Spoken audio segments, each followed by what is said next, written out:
Yeah, so to kick off, you've had a pretty amazing career.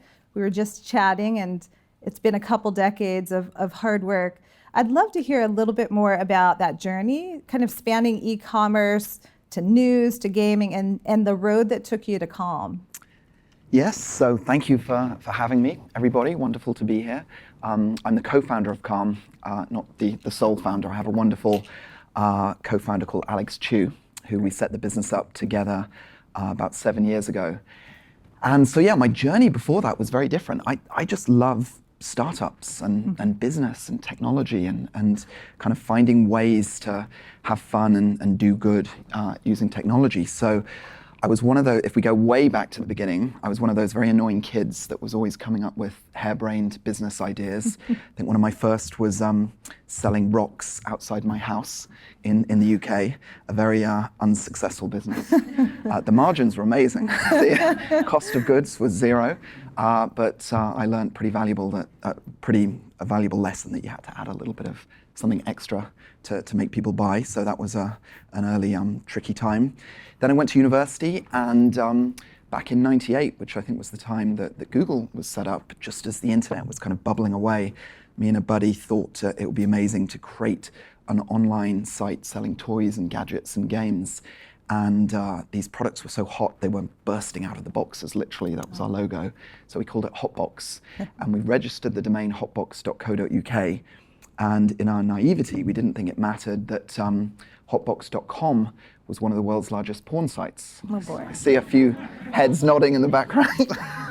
That was definitely a problem, because my mum was so proud that I'd got off the sofa and launched a business. She'd tell all her friends to check out Michael's new company, Hotbox. They thought I was a porn baron for a little while. So we had to change the name to Firebox, and I learned the value of good domain names, which is why we love Calm so much. Calm.com, such a beautiful, simple, universal word. And then before Calm, the other business I set up was a games company, and we created an online world for children called Moshi Monsters, which was a bit like a web version of Tamagotchi, and kids could adopt a monster, go on adventures, play games. And it grew rapidly with tens of millions of users. We made books and stories and movies, and we thought we were going to be the next Disney. But we learned another valuable lesson, that the kids' space moves very quickly. You can be red hot 1 minute and not the next. So that was a very stressful time. We had to lay a lot of people off. Revenues collapsed. And it was during that period that I discovered meditation. And it's the single most valuable skill I've learnt in my life. And it changed the way I see everything, my perspective, my awareness, the way I interact with other people. So that was a real tipping point. And so with Alex, we set up Calm. It's amazing. Yeah, I can see the journey to kind of acquiring those meditation skills after going through a big change like that. So Calm obviously is very different from some of those other business models that you described. And what I've heard is that it is being hailed the mental health unicorn, which is quite a statement. And seeing as I care a lot about people's well-being, I'd love to hear a little bit more about how you've built such a sustainable business model around also supporting people's well-being. Yes, so one of the things we're proud of is the two aspects to Calm. One is that it's genuinely doing something very positive for the world, helping people understand their own minds, helping them sleep better, helping reduce anxiety and stress. And I think we've had about 1 million 5-star reviews in the app stores, and which is pretty incredible. So much variety in how different people use it, from little kids to stressed executives and everything in between. So I think that's amazing and wonderful. But when you can marry that positivity with a really strong economic engine, I think that's when the magic happens. Meditation and mindfulness has been around for thousands of years, but it hasn't had as wide kind of distribution as we think it should. It's such a life-changing skill. So when you can create a sustainable, successful business model, when you can create a product that genuinely changes people's lives, they're very happy to pay for it. You have a very delightful transaction, and everyone is happy. So The margins are very high in a business like Calm because we create the content ourselves. It's a reliable, recurring subscription revenue stream. I love a good subscription business. And again, when the audience is happy, when the business is happy, then you can create something extraordinary. So we have this great positive flywheel spinning, and we became the world's first mental health unicorn with a $1 billion valuation. And we used to tell investors in the early days that, we think we could build one of the defining brands of this generation. Could this be one of the most valuable and meaningful brands in the world? And I think people would raise their eyebrows and kind of roll their eyes a little bit, but I think that's becoming hopefully less kind of crazy as the business grows. And we think there's huge potential upside in growth from here. So we have 2 million paying customers, but we don't see why this couldn't get to 100 million plus. Could this be as valuable a service as a Netflix or a Spotify? So that's our kind of longer term ambition. Very cool. Thank you so much for sharing that. That value exchange is really impressive. And one of the things that we've really rooted our beliefs on at Google is really focusing on the user, and all else will follow. That's kind of a mission statement of sorts that we've followed for years. And when I was looking at the book, which is very enjoyable, a great bedtime read as it describes, beautifully designed as well, I was struck by the fact that you paid close attention to usage of your app. You saw 11 p.m. spikes, and that was kind of a turning point for you in terms of your strategy. And so I'm curious to hear a bit more about that data to product feedback loop that you follow. And we're a bunch of product people here, so I think we'd really benefit from learning more. Yes, so like Google, we're very user-centric. But Calm started as a meditation app. That was the skill that we wanted to teach and share. We wanted to make it simple and accessible and distribute it far and wide. And as you say, we noticed something really interesting in the data a couple of years ago when we were looking at time for different time zones around the world, because people use Calm in 190 different countries. We saw it was just before 11 p.m., about 10:45 at night, there was just this big spike every evening. And we were scratching our heads and we recognized that it was people that were using Tamara's voice to help them drift off. Everyone's mind is racing and whirring away at night, so they just love to listen to a voice. But internally, we were like, well, that's not how you're meant to meditate. You're not supposed to lie down, and it's not meant to send you to sleep. So instead of kind of trying to fit our world onto our audience, we stepped back and went, well, maybe there's a signal here. What if we were to reinvent the bedtime story? We've all loved having stories read to us when we were kids. Why should that stop now we're grown-ups? So we created these stories that were kind of part meditations, part poems. Nothing too dramatic happens in them. It's not like a traditional 3-act structure. But we mixed in sound effects, we mixed in music. We looked very carefully once we launched them at when there were drop-offs, when people would stop listening. And we noticed things like if we mentioned food, people would kind of sort of jolt awake. And so the idea is, I think a lot of people misunderstand these sleep stories that we've created. They think they're just boring tales. But actually the magic is that they start in a really engaging, interesting way. So your mind is connected to it. But then slowly, imperceptibly, as the story goes along, it becomes more soporific, the pauses become longer, and before you know it, you've fallen asleep. So we put this live. It was a bit of a test, and we've had almost 250 million of these stories listened to now. Wow. And it's as big a part of the app as the meditation. So it's been a huge hit. Very cool, thank you. So the book is a huge product of all this sleep research, and I would love to hear a little bit more about what has made the most difference in your own sleep habits. Wow, well, before I set up Calm, I was a kind of stereotypical frenzied entrepreneur trying to squeeze the juice out of every minute of every day. I'd go to bed trying to get a last few emails out. The number of nights where I'd wake up with the phone sort of glued to my face was many.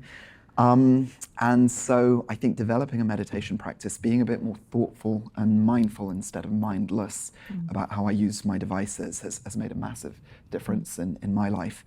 So with sleep in particular, I I try not to. I don't do this every single night, but I try not to use my phone in bed. I put it on airplane mode. And I think one of the other big ones is mornings are incredibly important. You know, that is the foundation, the start to our day.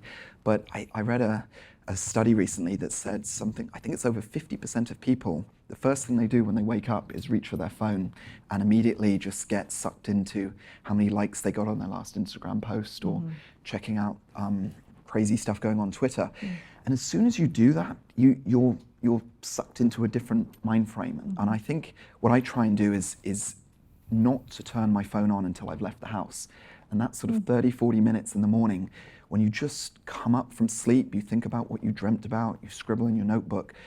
I think it changes everything. And it gives you a really powerful foundation for the rest of the day.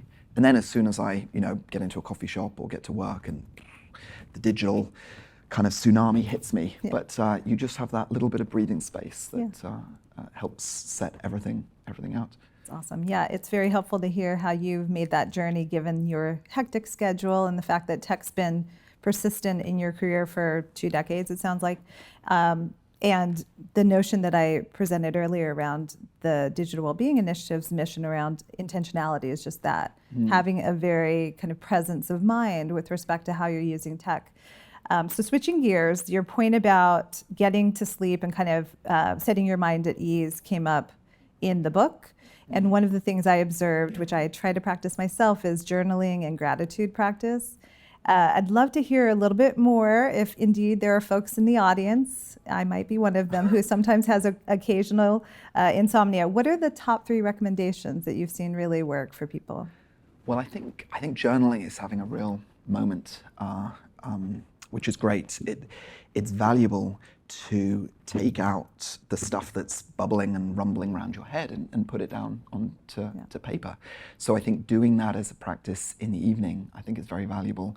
The 5-minute journal is brilliant if anyone has seen that. It's very, very simple.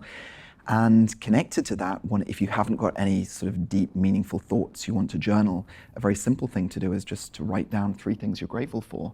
As humans, we kind of have a bias for negativity. It's kept us alive for tens of thousands of years. We focus on the danger and the threats.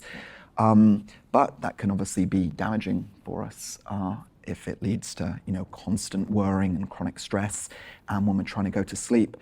So switching that and intentionally, which I think is such an important way of thinking about it, thinking about something positive, even if it's just today I'm grateful that it was sunny, or I'm grateful that I can walk to work, or grateful for a friend, or whatever it might be, it just changes your mindset. And sometimes when I don't necessarily always write it down, but if I'm struggling to get to sleep, just thinking of things I'm grateful for is very valuable. It's good with kids as well, helping them reflect and fall asleep.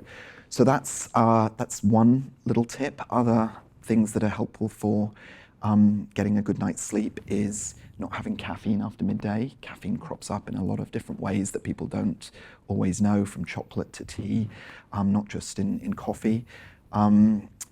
Exercise is so important. We're all so busy, but we don't have time to do it. But getting the body moving during the day is very valuable. Obviously getting out into sunshine, blackout curtains and being in a room that's very, very dark makes a big difference. Temperature, often people misunderstand the level that their room should be in. It's usually colder than you think it should be to help the body be in an optimal state for sleep. So those are a few of them.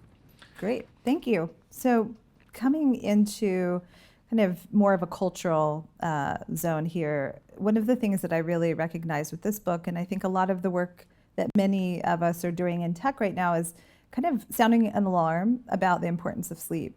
And one of the things that I would love to hear a little bit more your perspective about is this notion of balancing kind of the physiological needs, such as sleep, such as exercise, such as family and kind of communing with others, with the cultural norms around working a lot, being available 24/7. Obviously, different cultural norms exist, but more and more there's a prevalence there. And certainly at Google, we've tried to do things, as you mentioned, around providing tech to help people turn off at night, wind down on Android, things like app timers. If you have a kind of pesky app that keeps you up after hours, we have those as well. But I'm curious about kind of the system that we're living in and how or if we can change that. Because I do think that some of that habit has to do with kind of the give and take of relationships. And, we see that in some of our research with respect to if somebody texts you, there's almost a demand, an immediate demand for a response. And so some of this is really big, and it's bigger certainly than self-control. So I'd love to hear a little bit more about your thoughts there. Yeah, this is huge. Yeah, how do we change the system? No small deal. Challenge. I think we all feel this. We've had a front row seat to it at Calm for the first few years of the company when we were trying to raise investment. I think we got a lot of no's, and people didn't really. The problem wasn't quite as big as it has become, and it's extraordinary how fast it has become a big issue. We have these magic boxes with us everywhere we go. They're extraordinary. They enhance our lives in so many different ways. But if we use them mindlessly, they can do a lot of damage. And so we are on this we have news cycles of 24 hours. We have constant information coming at us. We're leading these always on accelerated lives. And it's very easy to just get sucked along and blown along by that. So we, as individuals, have a responsibility to take a little bit of control back and try and live more intentionally and more consciously and be more aware of how we use our technology. I think technology companies have a responsibility as well, and I think it's fantastic what Google is doing, and Apple and Facebook and others, to try and help give their users tools to help them have more balance with the technology they use. But I think this is one of the ways why meditation is such a valuable practice, because it enables us to change our relationship with our devices, not just our devices and technology, but everything in our life. So we're more conscious about how we use it. And tech and mobile phones get such a bad press and such negativity, but they are merely tools. And if we are more aware of when we get our devices out, so we use them when and how we want, rather than just being dopamine frazzled zombies, whipping them out every spare moment, just scrolling through, it changes everything and it improves our lives enormously. But a lot of that responsibility does fall on us as individuals to do that in the way we manage a lot of other very powerful substances in our life, from alcohol to drugs to gambling. We have responsibilities, and so do the companies creating these products. Agree. Yeah, be the change you hope to see. I love that. So along those lines, I read in the book, 46% of 18 to 24-year-olds cite work stress as one of the most problematic areas for them getting to sleep. And so I'm curious, as a co-founder of such a startup environment, do you have any cultural norms you've kind of imbued within your culture that you could share with us? Yeah, so we're very ambitious at Calm. As I said, we want to build this extraordinary company over many, many decades and change the world. So we're driven, and we've got a lot of work to do. But I think it would be a bit self-defeating if we burnt everyone out on that journey and turned them all into husks of humanity, kind of working 18 hours a day. So we try and strike a balance. So it's definitely not a kind of 9 to 5 sort of culture. And we try and act responsibly as leaders and set a good example. So I think a great place to start is just the environment. And I think Google is great at this as well, creating a space that people want to show up in and feel healthy with greenery and great lighting and ergonomic chairs and beautiful things on the wall. We have I love AstroTurf in all the companies I've ever set up, and it just creates a lovely kind of presence when you walk into a workspace. So those are some of the elements. We do a 10 a.m. group team meditation every morning. And I remember telling a British journalist a few years ago about this when I'd moved out to California. And he laughed his head off at me, and he said, "Michael, you've become so Californian, like meditating with your team every morning." And I said, "Well, I am running a company called Calm, and it is part of our product and our DNA." And if you think about it, most of us arrive at work and we barely get a chance to say good morning to our colleagues. We're doing our first email before we put our coffee cup down. And something really special happens when you meditate with your team, and it's only 10 minutes. but you kind of get all on the same level. You meditate, and then you all say good morning to each other afterwards. And I think that's been one of the secrets to our success. So we've seen a huge shift over the last few years of this movement around wellness at work. 4 or 5 years ago, the idea of CEOs signing off on, yoga or sort of meditation apps for their workforce would have been a bit strange. But now it's becoming almost table stakes to attract and retain top-class talent. And it's not just a good thing to do for companies, it impacts the bottom line, it's responsible behavior. So we love this trend that's happening. It's amazing. Yes, we definitely have meditation rooms here, and we've got a great program called G-Pause, which really promotes mindfulness and meditation, which is amazing. I think Google was very early and forward-thinking around this. I think the Search Inside Yourself program was a real trailblazer. So I think I'm an SI. Big respect for you guys. Yeah, it was great. I feel very, very honored to be able to learn that at work, right? And to actually have a community of people who honor that, which is amazing. So you've obviously lived through and navigated some highs and lows in your career and made some amazing and admirable pivots in that strategy. What advice would you give for folks listening about when to move on and how to do that gracefully and hopefully leaving everyone better for it? That's a tough question. So yeah, I've built many businesses over the years, and some have worked and some have been utter disasters.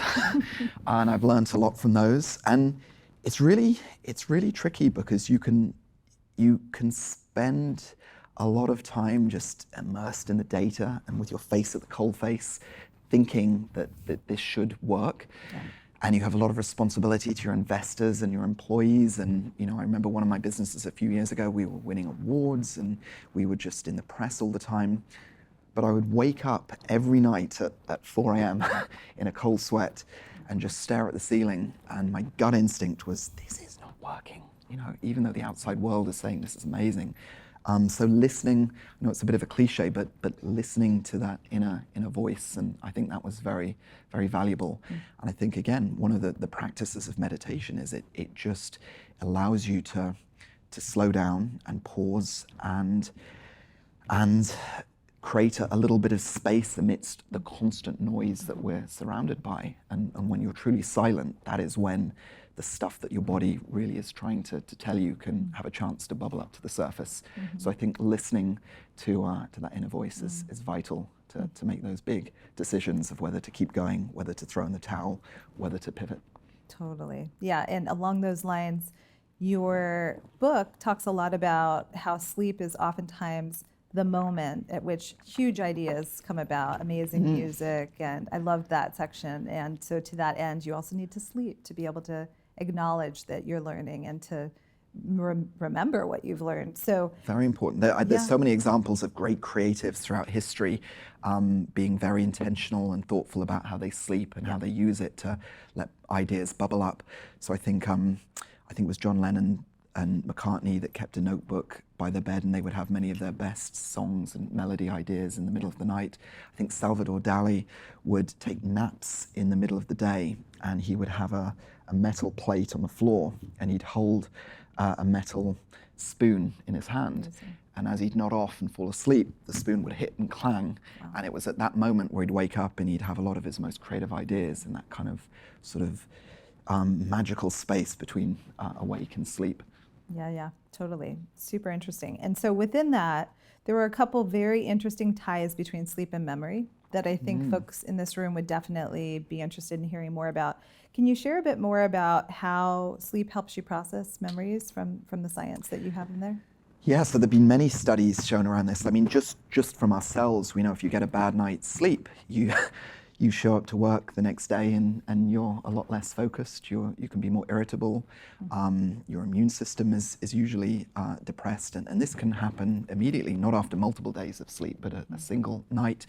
So the interplay between memory and sleep, there's a lot of parts to it. One is that sleep helps us consolidate the memories that we are laying down from the day before. And if you don't get a good night's sleep, some of those memories are not sort of encoded properly. And then the second part is if you have a bad night's sleep during the next day, you are less good at remembering things. Your focus is not as strong, so it kind of impacts on both areas. But sleep is just linked to so many studies out there, linked to so many different aspects of health. Matthew Walker's book is brilliant. I think you may have had him here, Why We Sleep, which goes into tremendous detail and everything from sleep helping with memory, improving creativity, but then longer term issues as well. And I think some of these studies that are starting to emerge now are fascinating.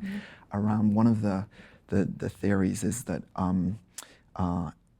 non-REM sleep, there's almost like a car wash that happens where some of the amyloid plaque that builds up in the brain that can tangle and get entangled with our neurons, which happens over many years if we're not getting correct sleep, can lead to sort of Alzheimer's in the future.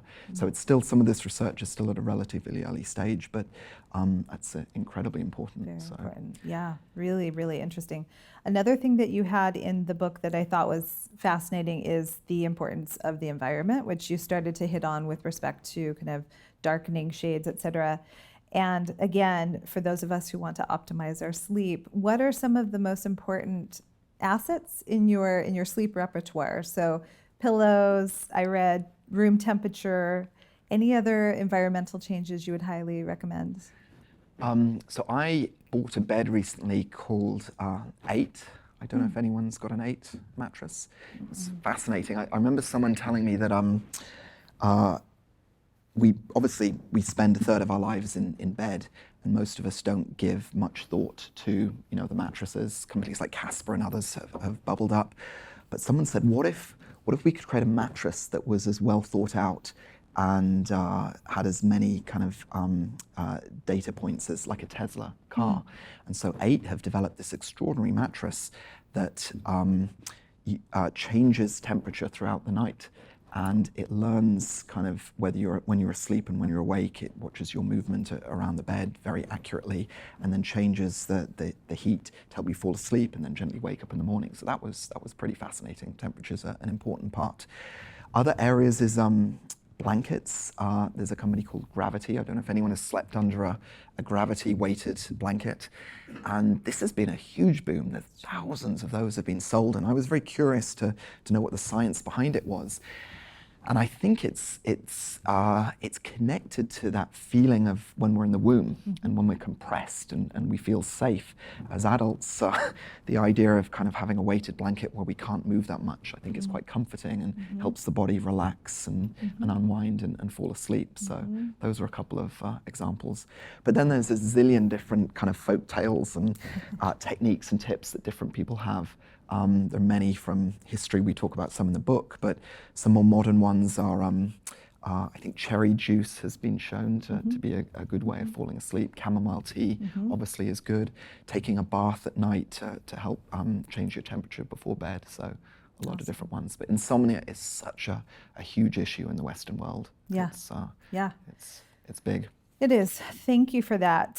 So switching gears to kind of your hacks for digital well-being again, and I know you mentioned a few for sleep, but you also mentioned kind of setting your day correctly, which I think is incredibly important. Are there any others that you've used to navigate this busy lifestyle that you must lead? Yeah, I think one of the biggest is around notifications.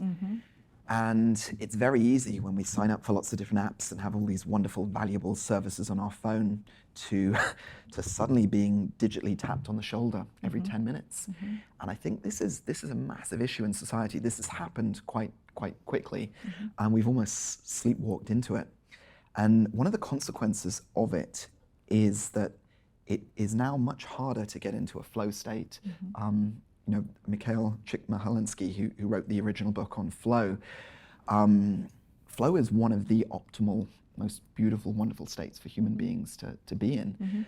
But because we have these devices with us all the time, because we're constantly getting nudged, we don't have the time or the brain space to get into those. So I think that's a very important thing to think about. So I've tried to turn off pretty much all notifications on my phone, apart from a handful that are related to, almost always when it's a human being trying to notify me rather than a machine notifying me of something. when I go into a coffee shop and work, I put my phone on airplane mode because it's just so easy to check your phone every few minutes or just to be nudged out of your kind of flow state. So I think that's very, very important. And all my best business ideas, all my best breakthroughs in life have happened when in that flow state. It's amazing. Yeah. With respect to do not disturb, if you get a chance, try focus mode on Android. Okay. You can deselect which apps or notifications you don't want coming through. And I think it's an interesting angle on getting to flow. And we've been thinking a lot about both notifications and also just that kind of self-ordained do not disturb mode. What's right for you, depending on your needs, because for some people, they do need an emergency kind of breakthrough line for certain people. But again, there's flexibility, which is cool. I think that's been the biggest learning for us is one size does not fit all with this stuff. Yeah. Yeah, cool. Well, this has been amazing. I think we're about to transition to Q&A, but first, I just wanted to say thank you, and let's give him a round of applause for all this info.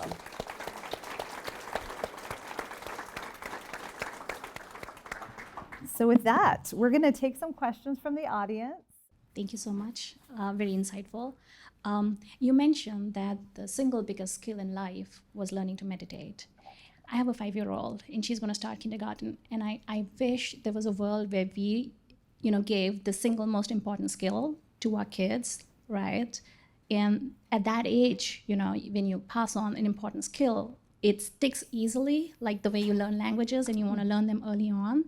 And there you have a person for life who's going to do that. Yeah. And a lot of schools, right, especially in the Bay Area, the social emotional learning is picking up as a very important skill.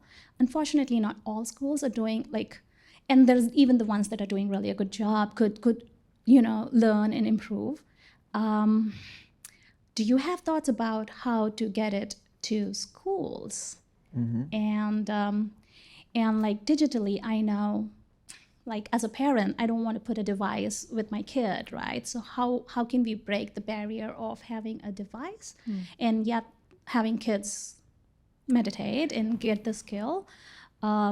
And I'm curious how you learned your meditation. Was it through an app or was it through a teacher teaching you? And how can we bridge this gap as well, where you need a person to actually teach you the subtle aspects of meditation, which, probably, maybe app will do it, but, sometimes you need the human touch. Yeah, a lot of important questions there.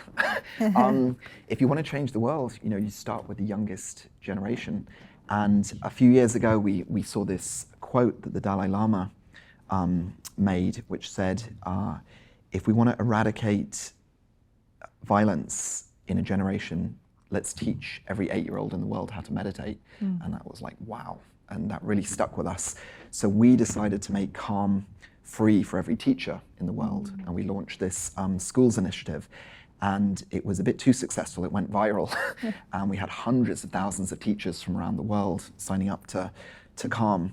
And we love this. We get so many wonderful stories and pictures of teachers starting their days, their classroom with a little bit of meditation. So you're right, teaching it at that young age is really, really important. And again, this is an example, 5 or 6 years ago, this wasn't really done. I think there was a lot of sort of skepticism and cynicism around it. Was it bringing religion into the classrooms? Was it fully understood from a scientific perspective? But I think that penny is dropping and changing now dramatically. So I would love to see, and I think we're going to get there within the next sort of decade, hopefully, of every school having some kind of meditation or mindfulness practice woven into the curriculum. I think that would be huge for society.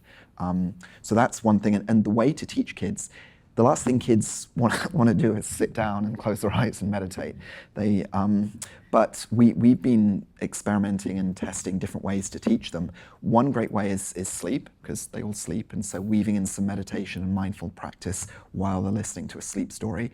Another thing that Tamara does is she creates little stories for kids. So she talks about breathing as if they're blowing out candles on a birthday cake, or breathing into a balloon, which kids are quite excited to do. So a lot of little techniques like that. And then your final question, how I learned myself, was I read a lot of books and a lot of research papers, and sort of got my brain engaged.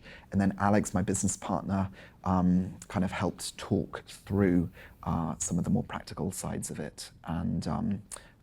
But I have not been away to India or Tibet and gone on any kind of long 6-month programs at some point in the future, maybe. But here we go. So good question.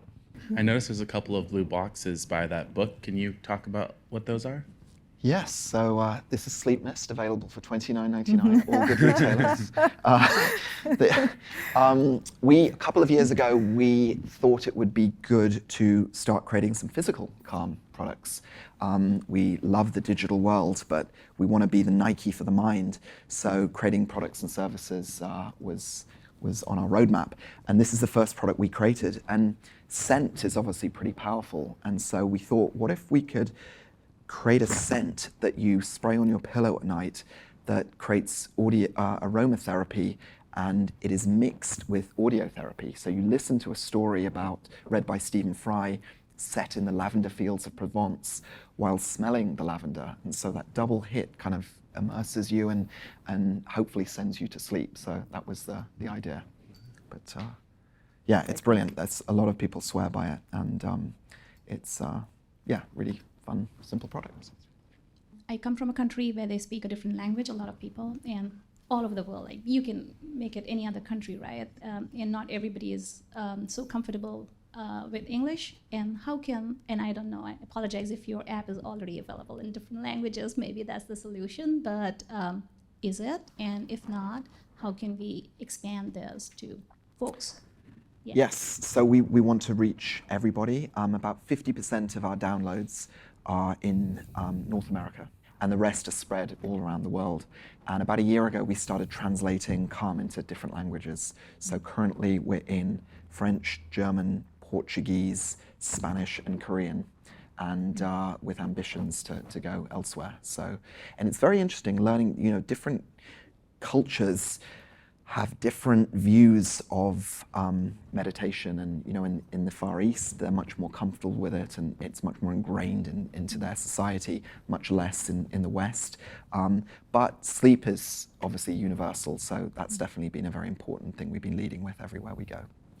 And are you localizing the sleep stories? I'm curious about how well those are universalized. We are, yes. So we, what is the phrase that we use? It's not translating. Translocalization. Transcreation. Yeah. So instead of just taking it and transcribing it sort of word for word, we try and change it so the settings and the themes and the names are culturally relevant. So yeah, that's been very popular. We do that with some of our work at Google too. So yeah, fantastic. very cool. Yeah, it's Works tricky. so It's much not better. just a translation of the language. No, and it's to much her more. point, the meaning would be lost without that. That's great. Exactly. Very cool. Hey, Google has obviously large reach across a bunch of different products. We're doing some stuff already with digital well-being on Android, but are there areas you see that Google could do more, you wish Google did more in other product areas to promote meditation, mindfulness, and sleep awareness type of stuff? Yeah, I think continuing to promote calm every way possible through all your products and touch points would be job. perfect. And you guys already do a great job of that, so we're very grateful. But yeah, the more the merrier. I think there has definitely been a very conscious shift in the last few years of I've seen it at Google and other tech companies as well, where you guys are recognizing that there is a tremendous responsibility with the incredibly powerful products that you create and the huge distribution you have of giving people those tools to use them in a more thoughtful, mindful way. So I think, yeah, Google's made great progress. I can't think of anything specific, but I think it's, all very positive so far. Great. Hey, I'm Abhinav. You alluded to the fact that several cultures or religions have like different ways of approaching meditation. Does Calm take a particular approach, or have you guys kind of normalized the approach Calm takes across all of these different cultures?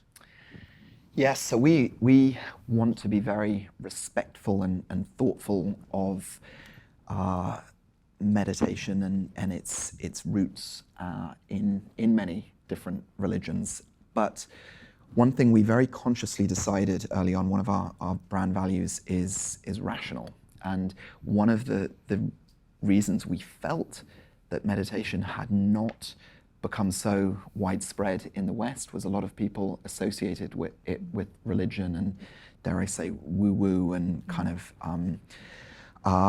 things that just didn't resonate with the average person. So what we've tried to do, as I say, is respect the tradition of mindfulness and meditation where it comes from, but adapt it so it can work in a more simple, accessible, relatable way for people in the West. And I think that's one of the reasons why Calm and Headspace and other apps have done so well, because they have kind of disconnected it from religion. Yeah, that was kind of how we thought about that. It's an interesting question. Do you have kind of a board of advisors who help with that, for lack of better words, kind of the curriculum around the style of meditation that you're developing? Well, we have Tamara, who is our narrator and teacher. She's our head of mindfulness, so she's extremely experienced and creates pretty much all the content. She has a wonderful network of others who are great teachers, and she brings some of them into the app from time to time. We also have a scientific advisory board that have published several papers now linking Calm with various different health outcomes, and we're very excited about doing more work in that area. So calm.com/science is where we publish those papers. Yeah. So yeah, that's Very a very, helpful. very important part. Check that out. Okay, cool. Hi, Michael. Thank you for speaking with us today. I feel very calm right now, so thank you. Excellent. You look very calm.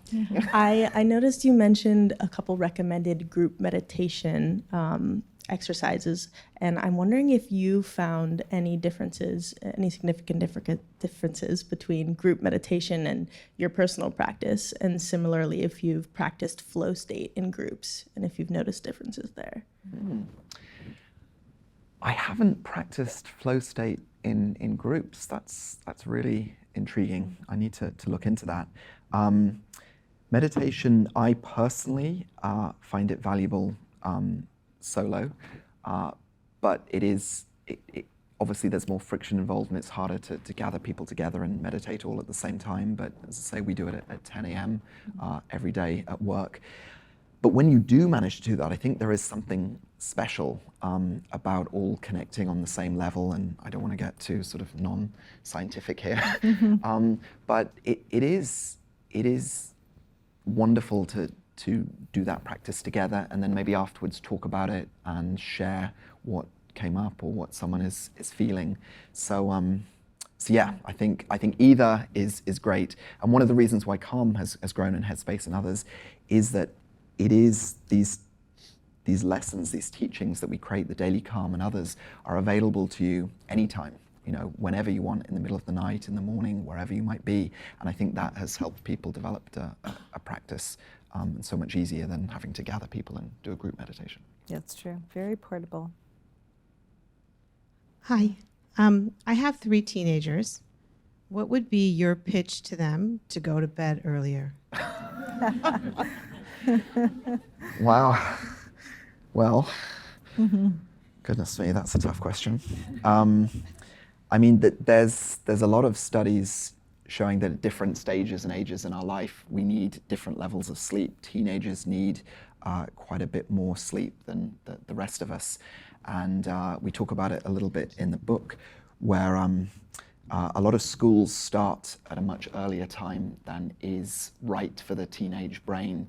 And in studies where schools have delayed the start to the day, they've seen quite significant increase in exam results, lowering truancy and bad behavior and so forth. So I know that doesn't answer your question, but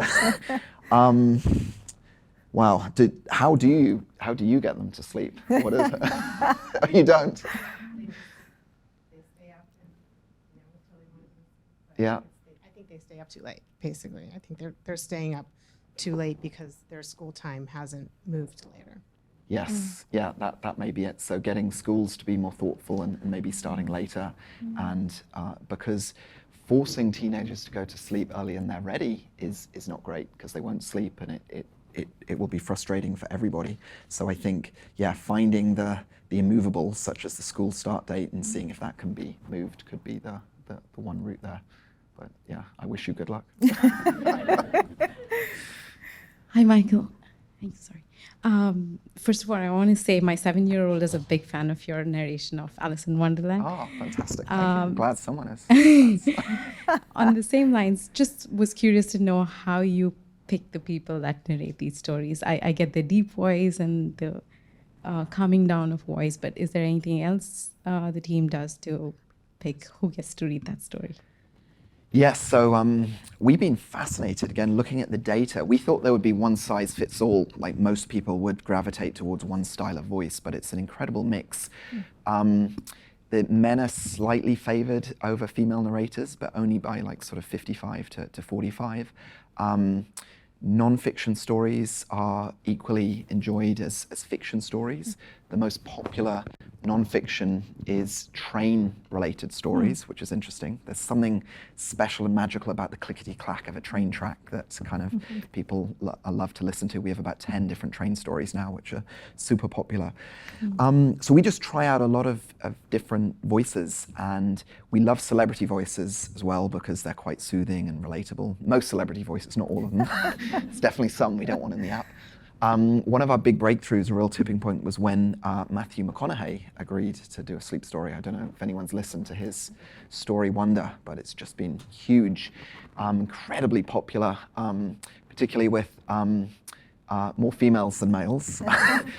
We get a lot of men writing in saying, all my wife wants to do these days in bed is listen to Matthew bloody McConaughey. So we're very sorry about that. So he's been great, and then we're very keen to add more kind of celebrity narrators because they really sort of create PR buzz, and people love to listen to them. So. We've had a couple of those voices on The Assistant, which has been fun. Did Samuel L. Jackson do one, or Morgan Freeman? So there have been a few different John ones. Legend.